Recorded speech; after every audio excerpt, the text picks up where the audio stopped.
प्रिय विद्यार्थियों, समाजशास्त्र के अंतर्गत और कभी कभी मानव शास्त्र के अंतर्गत भी हम जब जनजातियों के अध्ययन की बात करते हैं तो हमारे सामने सभ्य समाज के लोग और जनजातीय समाज के लोगों का वनों के साथ घनिष्ठ संबंध भी दिखाई देता है।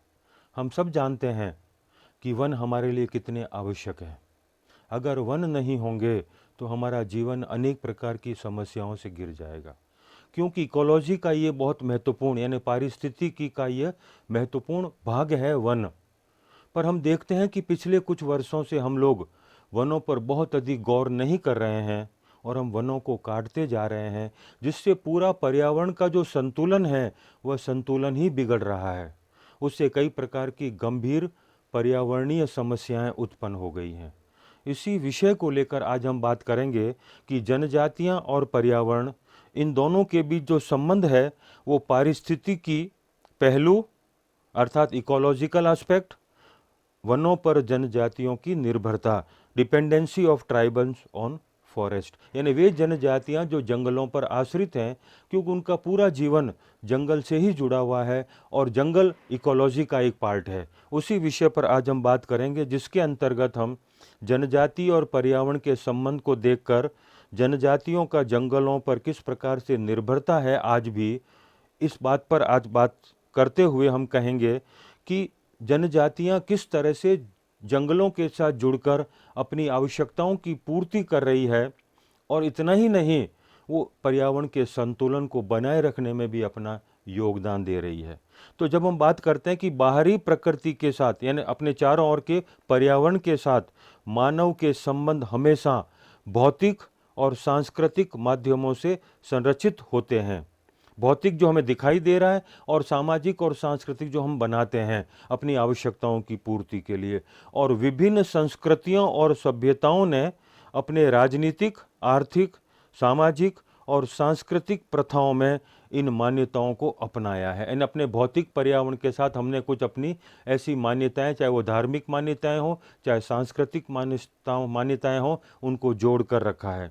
मानव जीवन और प्राकृतिक पर्यावरण के बीच घनिष्ठ और जटिल संबंधों को अक्सर मानव इतिहास के प्रवचनों, डिस्कोर्स यानी जिसकी हम विचार विमर्श करते हैं, उसमें अनदेखा किया गया है, जिन्होंने मानव जीवन के राजनीतिक और सामाजिक आयामों पर अधिक ध्यान केंद्रित किया गया। यानी हम लोग इस बात पर बहुत अधिक परवाह नहीं करते हैं कि हमारे जंगल, हमारे वन, हमारा पर्यावरण किस प्रकार से दूषित हो रहा है। हम इस बात को लेकर चिंतित होते हैं, चाहे वो हमारी आर्थिक आवश्यकता हो या हमारी राजनीतिक आवश्यकता हो, उस पर ध्यान केंद्रित करेंगे और जहां ध्यान केंद्रित किया जाना चाहिए वहां पर ध्यान केंद्रित नहीं करते हैं। हर जगह आदिवासी लोग जंगल के साथ अंतरंग संबंध में रहते हैं और उनका पूरा अस्तित्व ऐतिहासिक कारकों के कारण जंगलों से जुड़ा हुआ है। हम सब जानते हैं कि जनजातियां और जंगल एक दूसरे के पर्याय हैं।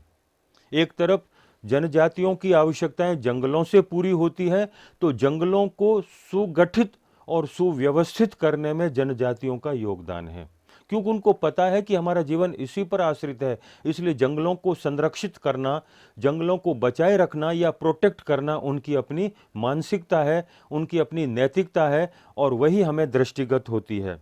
वास्तव में आदिवासियों और जंगलों के बीच एक सहजीवी संबंध होता था और आज भी है।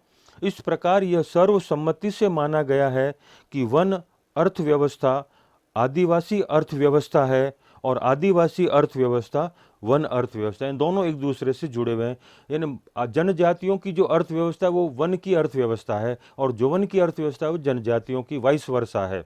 दोनों एक दूसरे से घनिष्ठ रूप से जुड़े हुए हैं। न केवल उनका आर्थिक जीवन बल्कि आदिवासी लोगों का धर्म और धार्मिक जादुई विश्वास जंगलों के चारों ओर घूमता रहता है, क्योंकि जनजातियां वे लोग हैं जो बहुत अधिक साक्षर नहीं हैं, इसलिए धर्म का और जादू का प्रभाव उनके समाज में हमें देखने को मिलता है।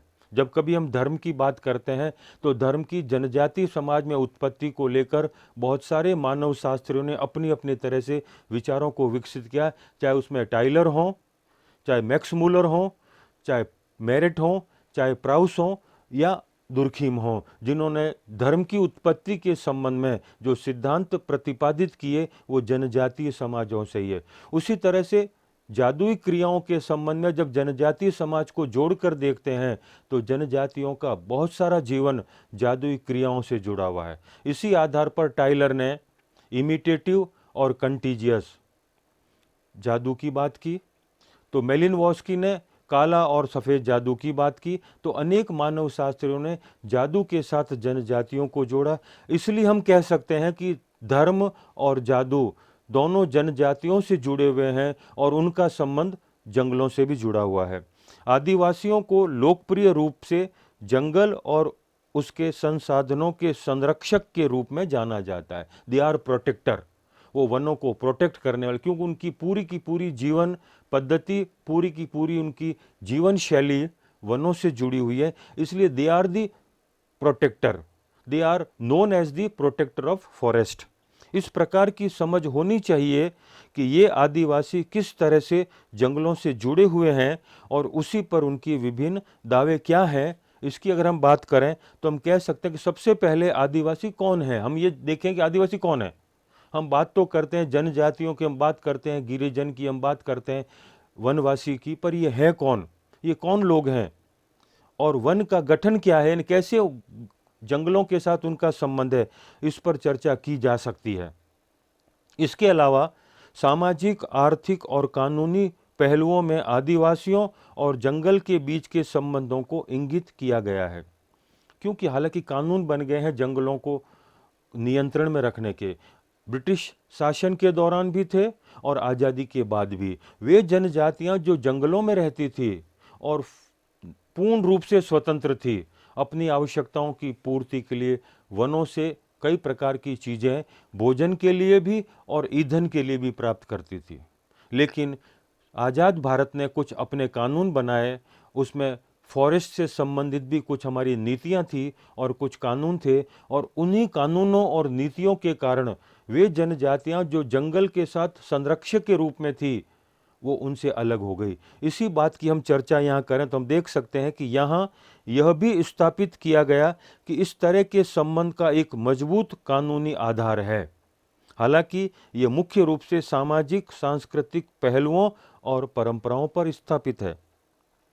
जनजातियां और जब पर्यावरण दोनों एक दूसरे से जुड़े हुए हैं, जनजाति पर्यावरण से, पर्यावरण जनजाति से संबंध रखती है, तो भारत में वनों के प्रति अपने स्वयं के आरक्षण हैं। We have certain reservations about the forest, और उन्होंने प्राचीन काल से एक महत्वपूर्ण स्थान पर कब्जा कर लिया है। प्राचीन भारतीय धर्म ग्रंथ जैसे महाभारत और रामायण, दंडकारण्य और नंदवाना में वन जीवन के सुरम्य वर्णन हमें देखने को मिलते हैं। उसमें किया गया है कि किस तरह से वनों के साथ मनुष्य का संबंध था। मुगल सम्राट थे, उन्होंने आर्किड बनाने को प्रोत्साहित किया, ना जंगलों को विकसित करने का, जिन्हें चमत भावों के नाम से जाना जाता था।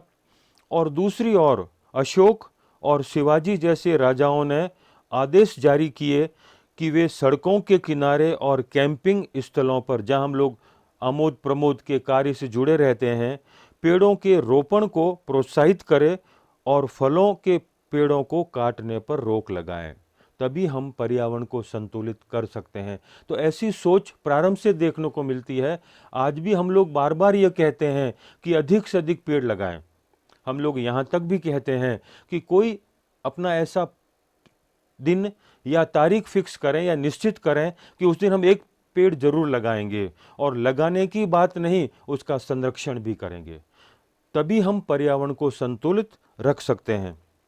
सामान्य तौर पर भारत में ब्रिटिश शासन के आगमन से पहले जंगल के लोगों के उपयोग का विनियमन मुख्य रूप से स्थानीय रीति रिवाजों और कानूनों के माध्यम से किया गया था। अर्थात कुछ नियम बनाए हुए थे कि जंगल का उपयोग कौन करेगा और कैसे करेगा।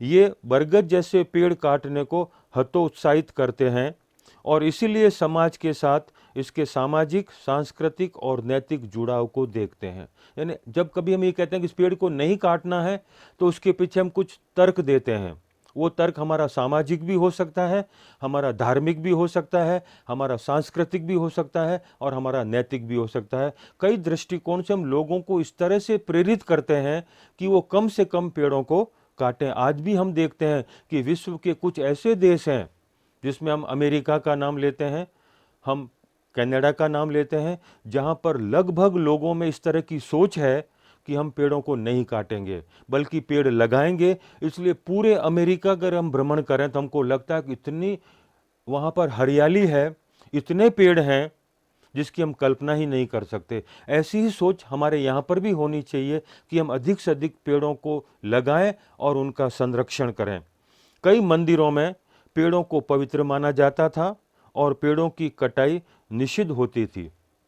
जैसे अभी हमने कहा पीपल का पेड़, बरगद का पेड़। ये बरगद का इसलिए कि उनकी छाया में पशु पक्षी अपना जीवन यापन कर सकते हैं।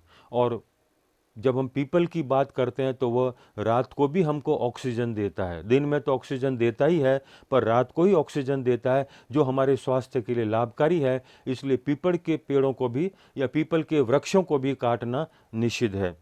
अफ्रीकी महाद्वीप के बाद भारत में जनजातीय आबादी का दूसरा सबसे बड़ा केंद्र है। यानी बहुत अधिक संख्या में, लगभग 10 करोड़ के आसपास भारत में जनजातियां रहती हैं। वर्ष 2011 की जनगणना के अनुसार भारत में कुल अनुसूचित जनजाति की आबादी लगभग 10 करोड़ 43 लाख है, जो देश की कुल आबादी का लगभग 8.6% है। इनमें से लगभग 87% अनुसूचित जनजाति की आबादी मध्य प्रदेश, उड़ीसा, बिहार, महाराष्ट्र, गुजरात, राजस्थान, आंध्र प्रदेश और पश्चिम बंगाल को कवर करती है। इन क्षेत्रों में इनकी आबादी बहुत अधिक है। पूर्वोत्तर क्षेत्र में लगभग 10% और अन्य राज्यों में लगभग 3% आबादी है जो जनजातियों की है। मध्य प्रदेश में देश में 1,54,00,000 अनुसूचित जनजातियों की आबादी सबसे अधिक, यानी जनजातीय क्षेत्रों में सबसे अधिक आबादी अगर देखें तो मध्य प्रदेश में है। उसके पश्चात बिहार, महाराष्ट्र, गुजरात, राजस्थान जैसे राज्यों में इनकी आबादी भी अधिक है। अब जब जनजातियों के वर्गीकरण की बात करते हैं तो जंगलों के साथ, वनों के साथ जनजातियों के संबंध को हम कई आधारों पर वर्गीकृत कर सकते हैं। तो इन आधारों की बात करें तो जनजातीय समूहों को मुख्यतः व्यवसाय के आधार पर 6 प्रकारों में वर्गीकृत किया जा सकता है।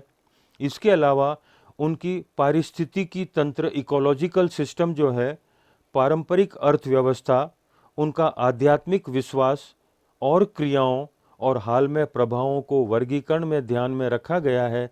ये 6 प्रकार हैं। सबसे पहले वन शिकार जनजातियाँ। इसमें वे जनजातीय समूह शामिल हैं जो वनों में रहते हैं और अपनी आजीविका के लिए विशेष रूप से जंगल पर निर्भर हैं। अर्थात बहुत सारी ऐसी जनजातियां आज भी हैं भारत में जो वनों में रहती हैं, इसलिए हम उनको वनवासी कहते हैं। जंगलों पे ही उनका जीवन आश्रित है और जंगलों से ही वस्तुओं को प्राप्त करके अपनी भोजन और अन्य आवश्यकताओं की पूर्ति करती हैं। वे जंगलों में पाए जाने वाली सामग्रियों द्वारा बनाई गई झोंपड़ियों में रहते हैं, यानी पत्तों से और टहनियों से अपना घर बना लेते हैं। उनका जीवन आदिम प्रौद्योगिक, सीमित कौशल और गहरी पारंपरिक और अनुष्ठान प्रथाओं के साथ जंगल के चारों ओर घूमता रहता है। यानी उनकी जो सोच है वो जंगल के इर्द गिर्द घूमती है, चाहे उनका रहने का निवास स्थान हो या उनकी भोजन संबंधी आवश्यकता हो। राजी शीर्ष हिमालय क्षेत्र में सोका, बिहार में कुकीज और नागाओं का एक वर्ग, मध्य भारत में हिल खारे, कोरवा, जुंगा हिल आदि इस प्रकार के अंतर्गत आते हैं, जो मूल रूप से वनों में निवास करके वनों पर उनका जीवन आश्रित है। हालांकि इस प्रकार की जनजातियां दक्षिण भारत में सर्वाधिक पाई जाती है। जो सदर्न पार्ट है भारत का, कर्नाटक, आंध्र प्रदेश, तमिल, तेलुगु, मलयालम वाला जो बेल्ट है, उस बेल्ट में भी कादर है, चेचू है, इरुला है, डफला है। ये वे जनजातियां हैं जो मूल रूप से जंगलों में ही रहती हैं। हम कई बार कहते हैं डफला, तो डफला क्या है? ये जंगलों में शिकार करती हैं सांपों का।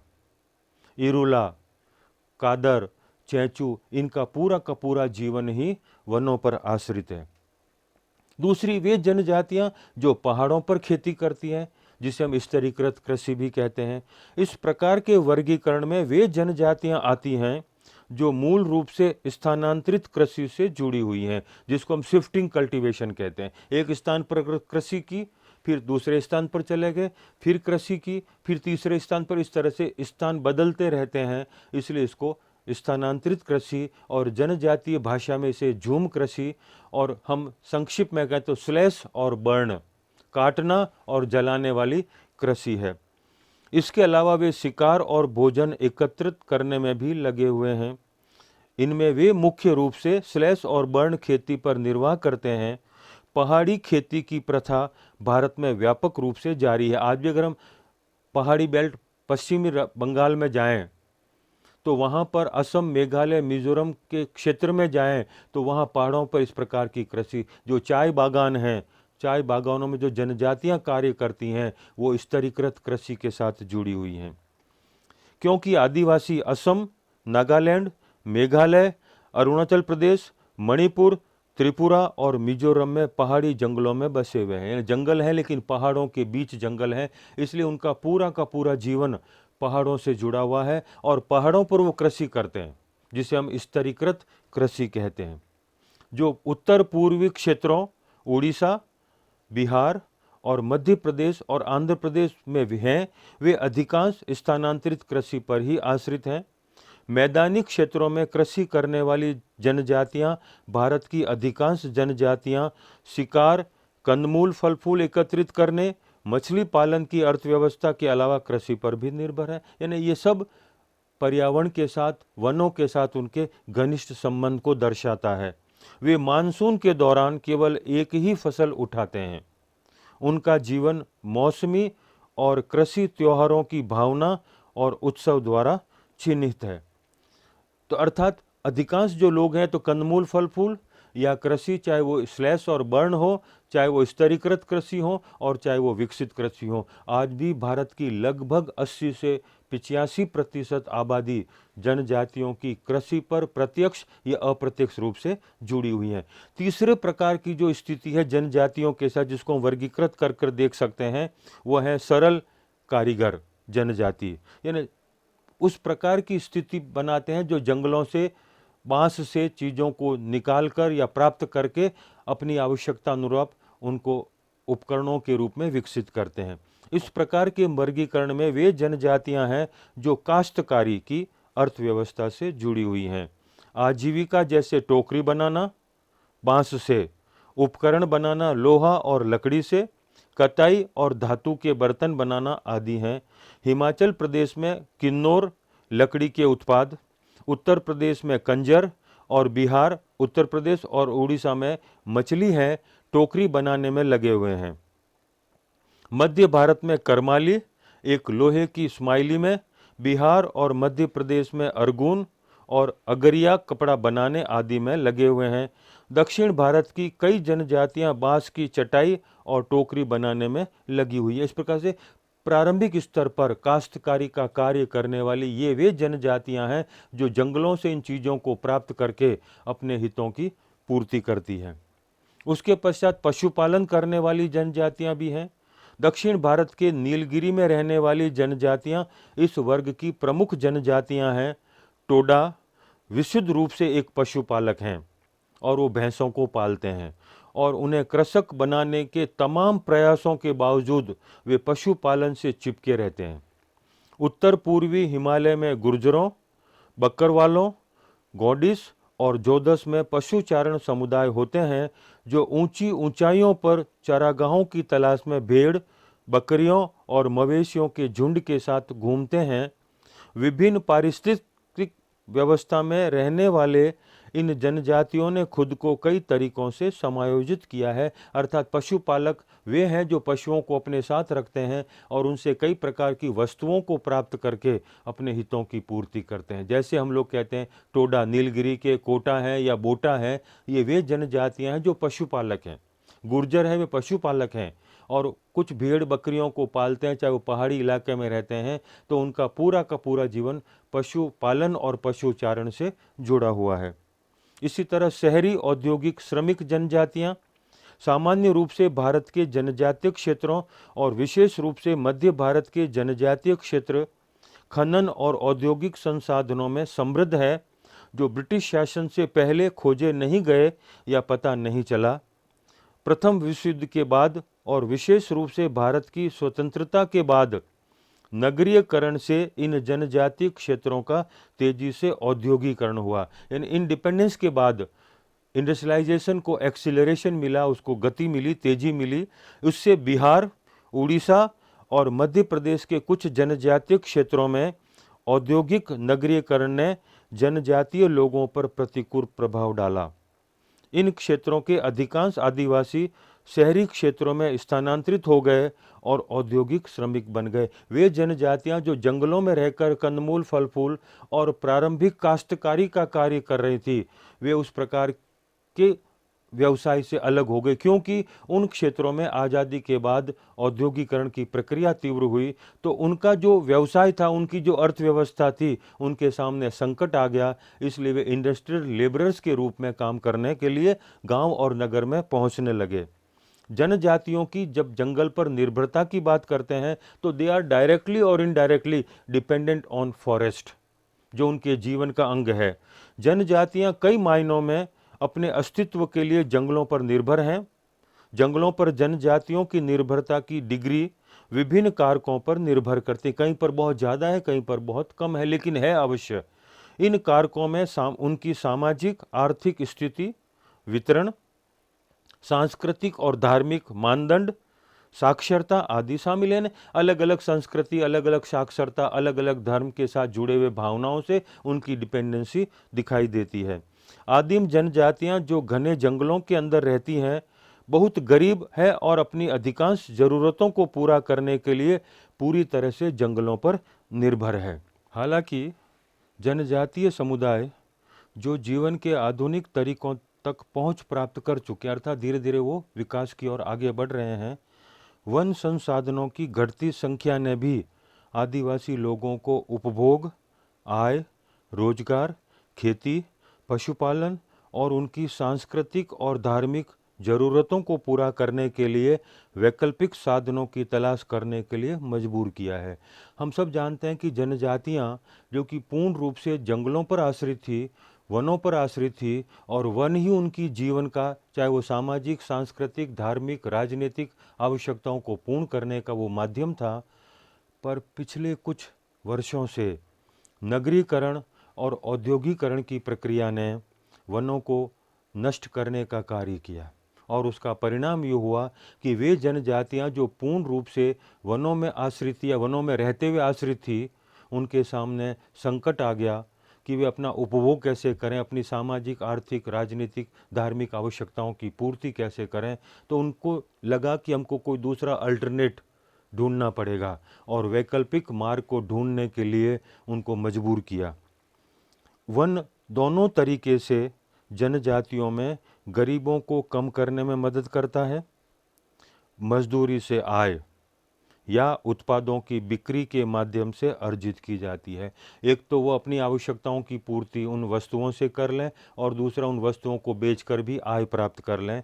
जैसा कि कहा गया है कि वन आधारित विकास केंद्रों के माध्यम से पिछड़े और अविकसित क्षेत्रों की समस्याओं को संबोधित किया जा सकता है। लोगों को बीज संग्रह, नर्सरी संचालन, अंकुरित बिक्री, पेड़ वृक्षारोपण, रोपण और रखरखाव, विकास, गैर लकड़ी वन उत्पादन जिसको NTFP, non timber forest production की कटाई, अलग अलग तरीके के प्राथमिक गतिविधियों की एक श्रृंखला में शामिल और नियोजित किया जा सकता है। ग्रामीण महिलाओं और भूमिहीनों को लाभ पहुंचाने के लिए कई वानिकी गतिविधियों आयोजित की जा सकती है। फॉरेस्ट की कुछ ऐसी एक्टिविटीज़ हैं जिससे कि इन सबको लाभ मिल सके, लेकिन इन सब के वनों के काटने से जनजातियों की जो निर्भरता थी जंगलों पर, वो धीरे धीरे कम होती जा रही है। वनवासी जो वनों में निवास करते हैं, ज़्यादातर विभिन्न आदिवासी समुदाय जीवन निर्वाह के लिए मुख्य रूप से गैर टिम्बर वन उत्पाद निर्भर करते हैं या उन पर निर्भर रहते हैं, जबकि वन आधारित उद्योग व्यावसायिक रूप से लकड़ी पर निर्भर करता है। वनवासियों के अलावा बहुसंख्यक जनजातीय आबादी के लिए जंगल निर्वाह के मुख्य स्रोतों में से एक है।